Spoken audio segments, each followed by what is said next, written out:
La neuroatypie, comment vous dire? Comment vous dire à quel point j'ai galéré pour écrire cet épisode? Si seulement il existait quelque part sur Terre un article sur le sujet qui ferait consensus, mais que nenni. J'ai lu, j'ai cherché, je vous ai même interrogé sur Instagram.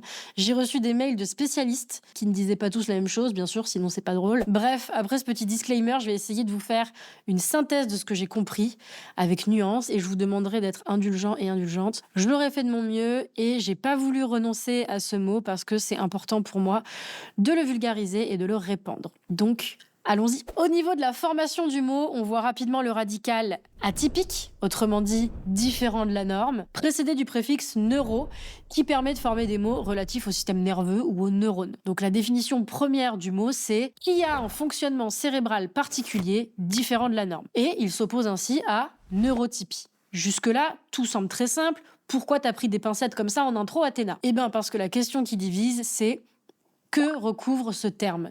Qui sont les neuroatypiques? C'est cette question qui fait débat et je vais tâcher de faire une réponse qui s'appuie sur les dernières recherches en la matière. L'appellation neuroatypie, elle regroupe les TND, autrement dit les troubles du neurodéveloppement. Ces TND sont définis par la DSM-5 comme un ensemble d'affections qui débutent durant la période du développement, souvent avant même que l'enfant n'entre à l'école primaire. Ils sont caractérisés par des déficits du développement qui entraînent une altération du fonctionnement personnel, social, scolaire ou professionnel. Ce sont donc les troubles cognitifs. Ok, mais concrètement, ça regroupe les troubles du spectre autistique, TSA, les troubles de l'attention, TDA, TDAH, les troubles du langage, dysphasie, et les troubles de l'apprentissage, donc dyslexie, dyscalculie. Au départ, le terme ne concernait que la communauté autiste, mais il s'est ensuite répandu aux 3 autres. La notion reste floue parce qu'il pourrait être question d'englober également les personnes qui ont un trouble bipolaire et borderline ou encore la schizophrénie. Mais ça fait encore débat parce que ce sont plutôt des pathologies psychiatriques. Quant aux personnes HPI, elles ne sont pas concernées.